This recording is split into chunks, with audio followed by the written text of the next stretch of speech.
اعوذ باللہ من الشیطان الرجیم بسم اللہ الرحمن الرحیم الحمد للہ رب العالمین الرحمن الرحیم مالک یوم الدین ایاک نعبد و ایاک نستعین اہدنا الصراط المستقیم صراط الذین انعمت علیہم غیر المغضوب علیہم ولا الضالین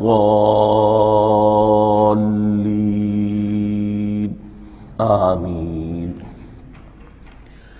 رب اشرح لی صدری ویسر لی امری واحلل عقدۃ من لسانی یفقہوا قولی۔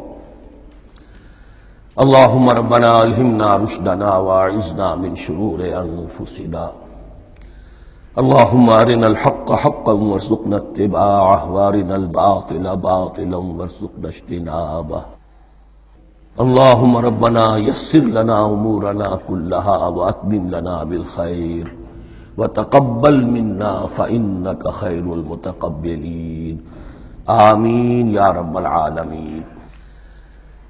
ابھی میں نے سورہ فاتحہ کی تلاوت کی اور آپ نے سماعت فرمائی۔ یہ سورہ مبارکہ مصحف کے اعتبار سے تو پہلی صورت ہے ہی، سب کو معلوم ہے، لیکن یہ بھی نوٹ کر لیجئے کہ یہ نزول کے اعتبار سے بھی سب سے پہلی مکمل صورت جو حضور پر نازل ہوئی وہ یہی ہے۔ اس سے قبل متفرق آیات نازل ہوئیں، 5 آیتیں سورہ علق کے آغاز میں، کچھ آیتیں سورہ قلم یا سورہ نون کے آغاز میں، کچھ آیتیں سورہ مزمل کی ابتدا کی، کچھ آیتیں سورہ مدثر کے آغاز کی۔ 5ویں وحی تقریباً اس پر اجماع ہے کہ یہ سورۃ الفاتحہ کی ہے اور یہ مکمل سورت ہے جو حضور پر نازل ہوئی۔ سورۃ الفاتحہ کے معنی ہوئے افتتاحی سورت، فتح یفتح کے معنی ہے کھولنا، مفتاح کنجی کو کہتے ہیں، چابی کو۔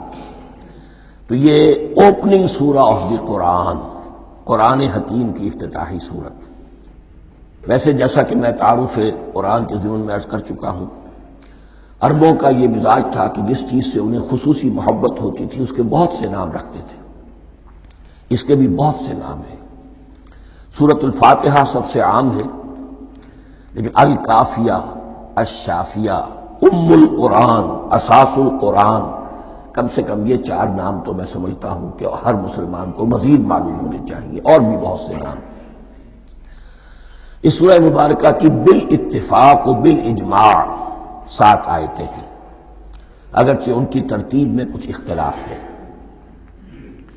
ایک رائے یہ ہے، اور یہ رائے امام شافعی کی بھی ہے اور بصرہ کے جو قراء تھے ان کی بھی ہے، کہ آیت بسم اللہ بھی سورہ فاتحہ میں شامل ہے، اس کا جز ہے۔ وہ اس کو شامل کر کے پھر 7 آیتیں بناتے ہیں، تو آخری جنہیں ہم 2 آیتیں سمجھتے ہیں، صراط الذین انعمت علیہم غیر المغضوب علیہم ولا الضالین، وہ ان کے نزدیک ایک آیت ہے۔ تو گویا کہ نتیجہ یہ نکلا کہ آیتوں کی تعداد 7 ہی رہتی ہے۔ امام ابو حنیفہ رحمۃ اللہ علیہ کا موقف اور کوفے کے جو قراء تھے ان کا بھی موقف یہ ہے کہ آیت بسم اللہ نہ سورہ فاتحہ کا جز ہے نہ کسی اور سورت کا جز ہے، سوائے ایک مقام پر جہاں حضرت سلیمان علیہ السلام کا خط جو ہے نقل ہوا ہے، جنہوں نے ملکہ سبا کو لکھا تھا، انہ من سلیمان و انہ بسم اللہ الرحمن الرحیم۔ تو قرآن کے متن میں صرف اسی جگہ پر یہ آیت شامل سمجھتے ہیں، باقی یہ صرف علامت کے طور پر کہ یہاں سے ایک نئی سورت شروع ہو رہی ہے درج کی گئی ہے۔ صدق اللہ العظیم۔